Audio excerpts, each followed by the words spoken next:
ওঠে না।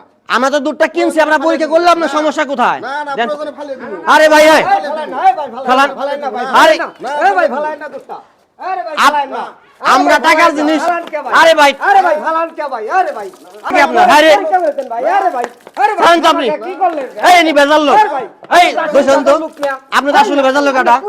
আপনি আপনি তাহলে কি আপনি ঠকান? এদিকে আসেন আপনি, আপনি ঠকাই আটকাল দেন রে, আপনি ঠকান নাকি? আপনি ঠকান, আপনি কি ঠকান দেন তাহলে প্রতিদিন তো আপনি ঠকান কেন?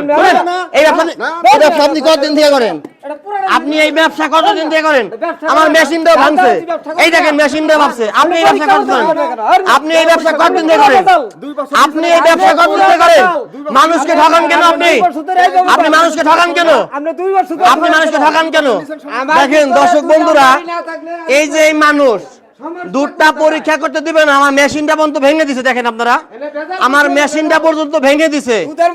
আপনি আপনারা জানো এই এলাকায় আর জীবন না দেখা হয়, যদি দেখি আমরা আইনানুগ ব্যবস্থা নিব। কথা বুঝতে পারছেন? যান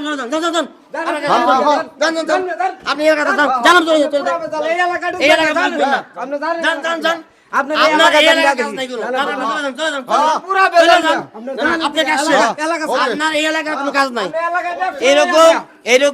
এরকম প্রতারক লোকদের কাছ থেকে আপনারা অবশ্যই দূরে থাকবেন। কারণ এই যে দেখেন ছোট বাচ্চাকে দুধ খাওয়ায়, দুধের মধ্যে ভেজাল, সেই দুধটা মাপতে দিবে না, মাপতে না দেওয়ার কারণে আমার মেশিনটা পর্যন্ত ভেঙে গেছে। এদিকে দেখান। তা আপনারা এই সমস্ত লোকের কাছ থেকে দুধ কিনে খাওয়ার আগে অবশ্যই সতর্ক হবেন। কি করতে হবে? তারা ভেজাল দুধ দিচ্ছে, আমাদেরকে প্রতিনিয়ত ঠকাচ্ছে। আমার এই ভিডিও দেখে মানুষ সচেতন হবে। অবশ্যই আপনারা আপনাদের বাচ্চাদেরকে, মুরব্বীদেরকে এবং কি যে শিশু সন্তান আছে তাদেরকে কি খাওয়াচ্ছেন, এরকম প্রতারক থেকে আপনারা অবশ্যই দূরে থাকবেন। আপনারা ওই ব্যক্তি ভেজাল এটার কাছ থেকে কখনো দুধ কিনে খাবেন, ঠিক আছে? নিলে কি হবে? আপনাকে ঠকতে হবে।